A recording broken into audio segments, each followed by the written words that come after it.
And tonight we have another book, The Relation of Alimentation and Disease, by a man known, rather well known in his time,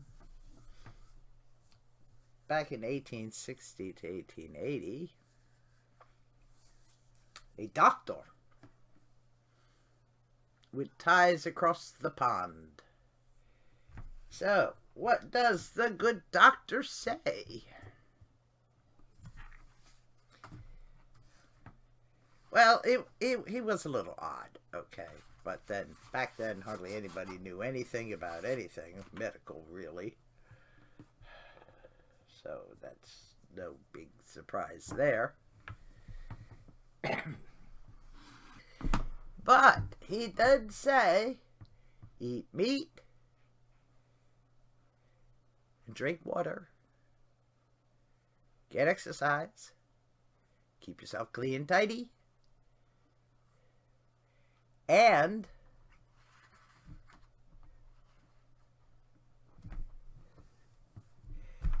remember that you bring about all these states and conditions by doing something which we daily and persistently do, such as smoking, eating the wrong things, drinking alcohol, self-abuse of some kind or other. Okay? You bring it on yourself, not by just going on a bender twice a year. No. Something you do persistently, daily, frequently, does it to you. Okay? And he says most of your problems are because you eat too many saccharine and amylaceous foods, meaning too much sweet and too many starches. Okay?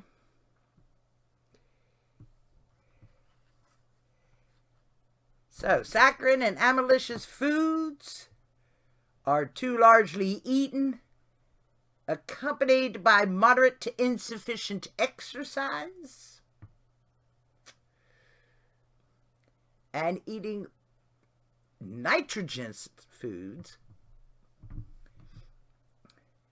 Do no more than 20% of intake, because if you go more than that, you run into trouble.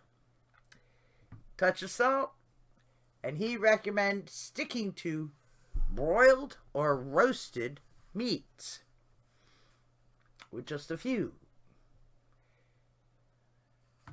Now, that's pretty much the carnivorous or keto diet. Okay? But there's something you might have noticed.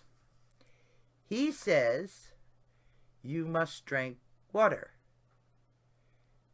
Not just any water, however. He says you need at least 4 teacups of water at 110 degrees, such as you would find in tea or coffee, while still in bed. Okay, half an hour, hour and a half before you get up for breakfast. Then you should have some at 11. Your 11 is. Then you should have some at tea time. And then you should have some after dinner. So 4 times a day, half a pint or a pint. So that's 1 to 2 tea or coffee cups every time you sit down to do your water ingestion. And if you'll notice, in all the Regency romances, That's exactly what they're doing.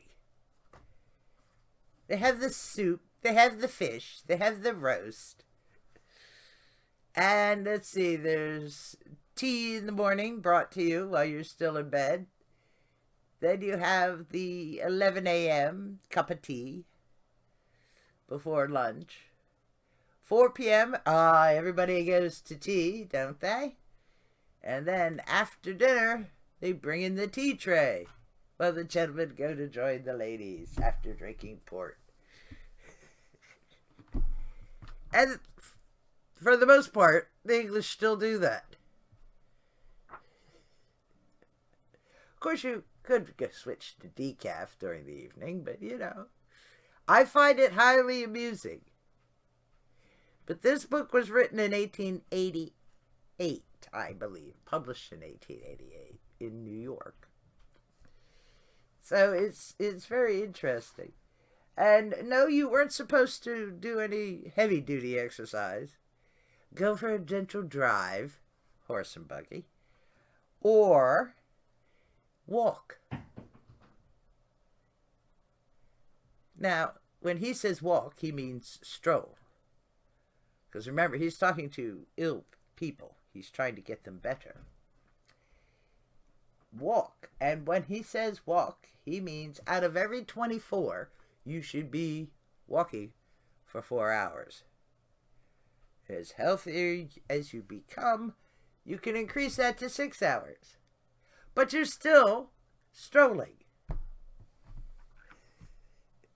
No that's none of this jogging nonsense. None of this running for miles.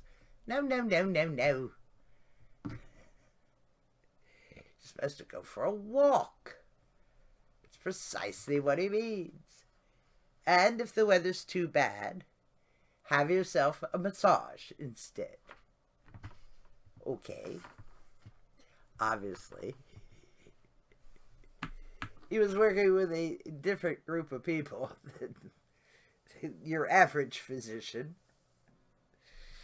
But he contends he can cure tuberculosis, diabetes, mellitus, the kind that you get from, pouring fat and sugar down your neck constantly for decades.